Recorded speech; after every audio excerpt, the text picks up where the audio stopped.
France, a nation forged by revolution, tempered by war, and rebuilt from ruin. For 70 years, she stood at the heart of Europe. They had chosen peace over ideology, unity over division. NATO's flags flew from Lisbon to Tallinn. The American guarantees held the line. The old nightmares, fascism, totalitarianism, seemed buried forever under decades of prosperity. It could not last. The systems that held the world together were older than the crisis that they were about to absorb, and the crises were coming faster now. This is the story of what happened when they finally broke, and of the country that refused to break with them. Macron's France was a bet on modernity, on a Europe that could adapt before it was too late. The streets answered first. The Gilets jaunes came from decades of being ignored, from rural towns and roundabouts, and the fury of people who felt their country had moved on without them. Macron listened. Concessions were made, and the movement slowly lost its momentum. It was breathing room, nothing more. Then the world stopped. A virus crossed borders faster than any government could respond. France, like every other nation, was not ready. Paris held firm. Mandates reinforced. Chinese tourism blocked. The government did not flinch. Then Saudi Arabia collapsed. Civil war in the kingdom that underpinned global energy markets for generations. Oil prices surged. Europe, still recovering from the pandemic, found itself facing an energy crisis with very little time to solve it. France stepped back from American policy without announcement, without apology. Caracas accepted, French leaders moved, the crisis eased, and Paris learned that sovereignty means acting alone when it matters. France turned south. Across West Africa, instability spread fast. Paris built influence through security frameworks and military support, and where radical factions threatened allied governments, France intervened. In 2022, Macron won a second mandate, but Europe was already moving towards something no election could stop. Far to the east, Russia moved into Central Asia. The former republics fell. Belgium dissolved under the weight of its own contradictions. In the vacuum that followed, France moved. Wallonia, French-speaking and without a state to belong to, was absorbed into the republic. Moscow recognized the Donbass republics. The line between east and west was moving westward. Shots fired. They called them incidents. Then the war came.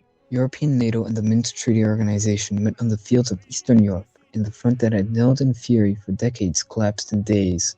The conflict that everyone had spent a generation trying to prevent had arrived anyway.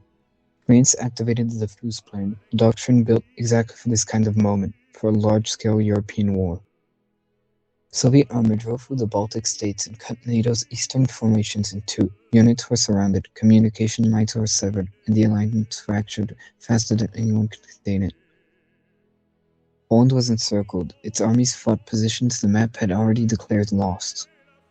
It was over. The Soviet Union, restored, stood victorious across Eastern Europe. The post-war order builds on American power, Atlantic solidarity, and the belief that the worst was behind humanity had not survived its first real test.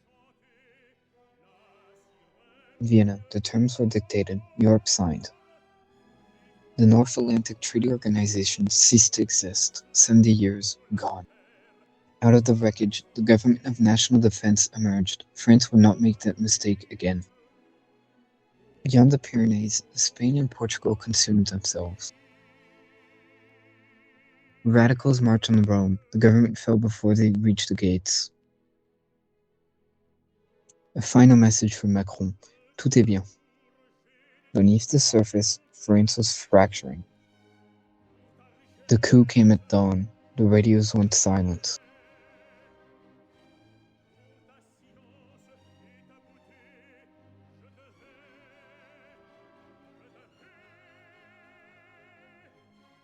France did not fall without a fight. Loyalist forces pushed back across the country. Place Bastille, the drive to Paris, armored columns closed on the capital from multiple directions in the north. The city that had fallen and risen so many times in its long history fell again, and the men who took it were French.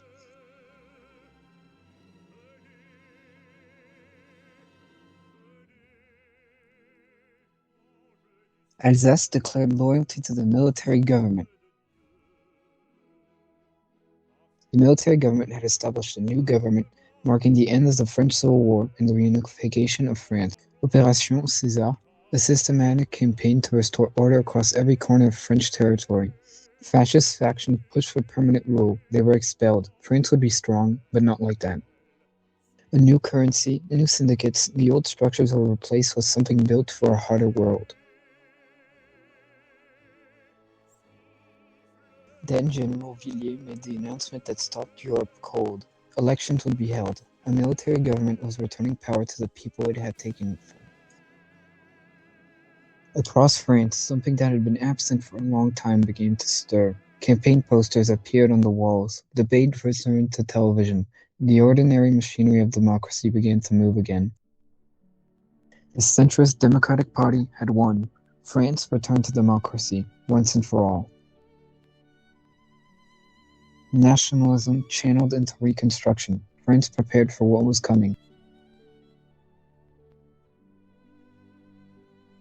France moved into the Low Countries. The borders of the Republic expanded westward as the strategic logic of the post-war moment made hesitation seem more dangerous than action.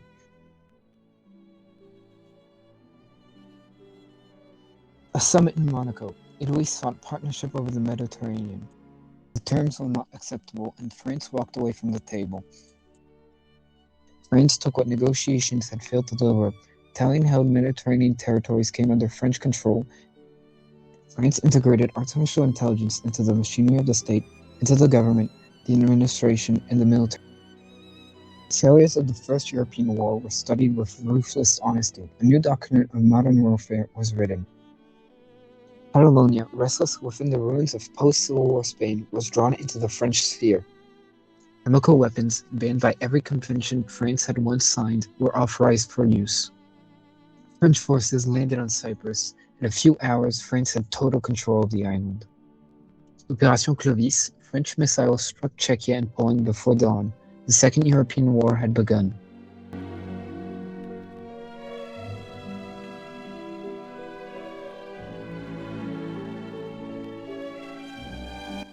The front moved east at a pace that surprised even those directing it. Cities that had seen permanent fixtures on the map of Soviet power became objectives, and then they fell.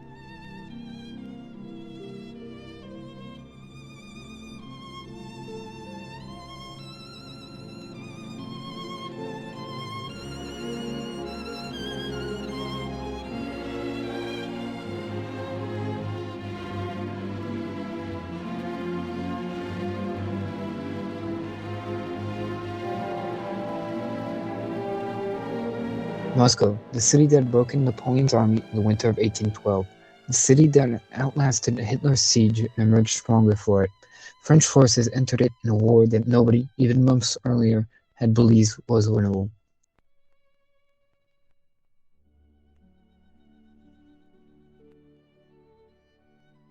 French forces pushed beyond Moscow and drove south towards the oil-rich Caucasus. The Soviet Empire, vast and seemingly immovable, was coming apart along every line at once.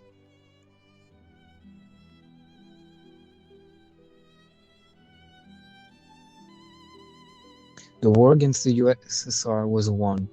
The alliance that had fought it together stood victorious, and immediately began to discover how much easier it is to share a war than to share what comes after one. France and Germany had defeated the Soviet Union together. Now they faced the question that victory had only deferred: who would lead the Europe that they just remade, and on whose terms would it be rebuilt? France left the Pact of Steel. The Vichy Accords with Britain replaced it. Germany claimed Alsace. France claimed the Rhine. Former allies now faced each other across the most contested border in Europe. The Third European War. France drove into Germany with everything it had built since the humiliation of Vienna.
The Netherlands was severed from the Pact of Steel. French forces pushed north along the coast towards Hamburg, tightening the encirclement around a Germany that had not expected its former ally to fight this hard or advance this fast.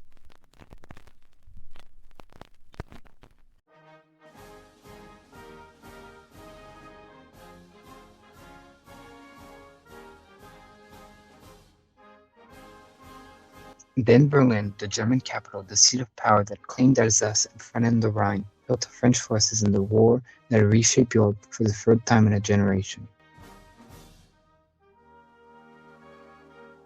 And in the silence after the last shot, France did something that its enemies had not expected and its allies had not dared to hope for.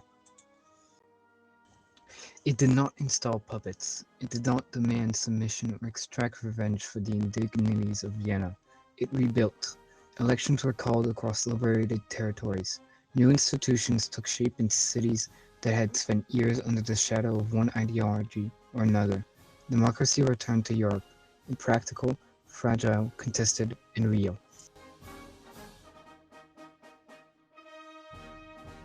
And it ends here, the dominant power of a continent that had bled to rebuild, a republic that had passed through military rule and civil war, and three European conflicts, and emerged still recognizably itself.